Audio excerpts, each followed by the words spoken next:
But on regulation, when you think of the other major public health campaigns of the century, whether it was seat belts 40, 50 years ago, smoking, the arguments that were used were about freedom.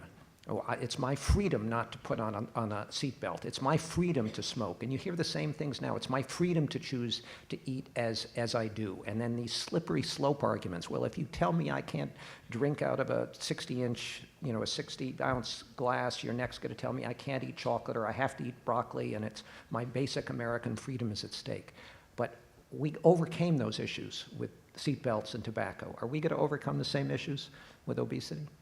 I think that it is a battle. We've not been successful. For instance, we're fighting for your cause. Maybe after the end of the administration, I'll come down and carry placards for you and do what you can to get the soda tax passed in Mexico, because that would really be a great accomplishment, and I am sure others would follow. But we need a first, and we were not successful here in New York.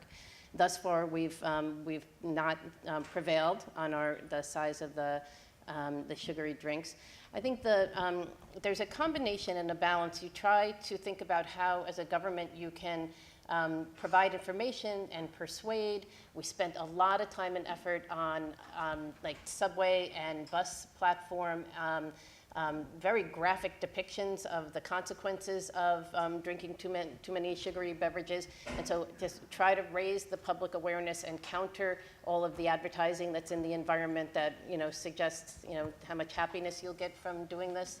And so we do that, but we know, and really the tobacco history is our lesson giver here. We know how incredibly powerful increasing taxes are to behaviors.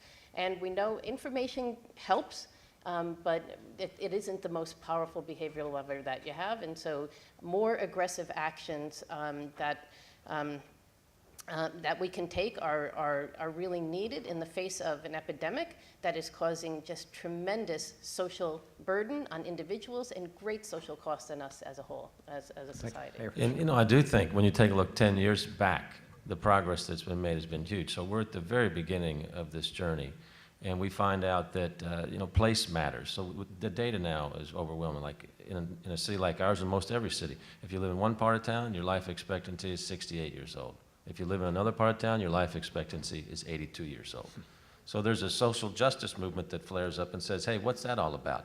And when you start drilling it down and you find out that obesity might be one of the issues behind that, then the next question is, what causes obesity? What can I do about that? So a lot of it's education and knowledge that I think we're at the beginning of what's going to be a strong movement as we get into more and more talks about health insurance. Obviously, there's a little conversation about that right now.